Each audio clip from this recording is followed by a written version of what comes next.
The passion of the Christ అనే movie తీసిన director పేరు మెల్ గిబ్సన్. అతను ఈ చిత్రాన్ని నిర్మించడానికి గల ముఖ్య ఉద్దేశం యేసుక్రీస్తు వారు పొందిన బహు భయంకరమైన శ్రమలను ప్రజలందరికీ కళ్ళకు కట్టినట్టు చూపించాలన్నది ఆయన ముఖ్య ఉద్దేశం. అయితే ఈ సినిమాలో క్రీస్తు వారిగా నటించడానికి ఒక యాక్టర్ని ఎంపిక చేసుకున్నాడు. అతని పేరు జిమ్ క్యావెజల్. ఈ జిమ్ క్యావెజల్కి క్రీస్తు వారిపై ఏమాత్రం విశ్వాసం లేదు, రక్షణ పొందినవాడు కాదు, అసలు క్రీస్తు వారిపై ఏమాత్రం సరైన అవగాహన లేదు. అయితే అతని ఫేసు క్రీస్తు వారికి సరిగ్గా సరిపోతుంది అని భావించిన డైరెక్టర్ మెల్ గిబ్సన్ అతన్ని ఈ సినిమాకి యాక్టర్గా ఎంపిక చేసుకున్నాడు. అయితే ఈ మూవీ సెట్స్లోకి వెళ్ళింది. అద్భుతంగా ఈ చిత్రాన్ని చిత్రీకరిస్తున్నారు.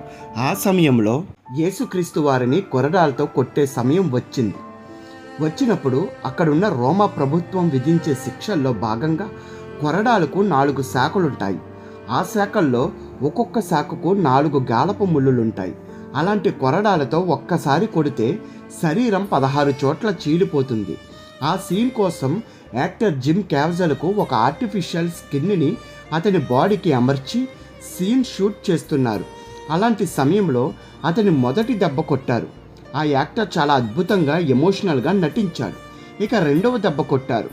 సేమ్ అదే స్పందన అతనిలో కనిపించడంతో ఆ మూవీ తీస్తున్న డైరెక్టర్ ఆ సీన్ చూసి చాలా ఆనందిస్తున్న సమయంలో మూడవ దెబ్బ యాక్టర్పై పడేటప్పుడు యాక్టర్ చాలా గట్టిగా అరవడం మొదలుపెట్టాడు. ఇంతకు ఏం జరిగిందంటే ఆ గాలపు ముళ్ళులు యాక్టర్కి అతకబడి ఉన్న ఆర్టిఫిషియల్ చర్మం దాటి అతని శరీరానికి గుచ్చుకోవడంతో అతనికి వెంటనే హాస్పిటల్కి తరలించారు. చాలా బ్లడ్ పోతుంది, చాలా వేదన అనుభవిస్తున్నాడు, చర్మం పగిలిపోయింది. అలాంటి సమయంలో చికిత్స చేశారు.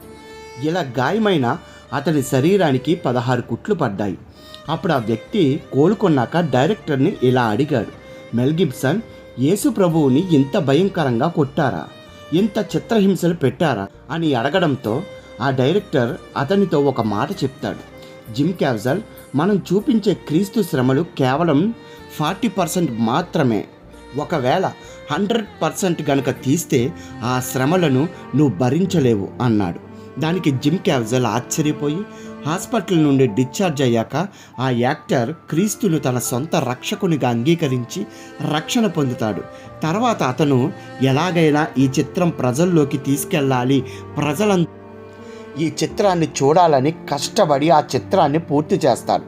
అలాగే సిలువ మోస్తున్నప్పుడు అతని భుజం భయంకరమైన నొప్పితో బాధపడుతున్నప్పటికీ ఆ బాధను భరించి ఆ సీన్స్ అన్ని న్యాచురల్గా చిత్రీకరించిన చిత్రమే నేడు మనం చూస్తున్న చిత్రం the passion of the Christ.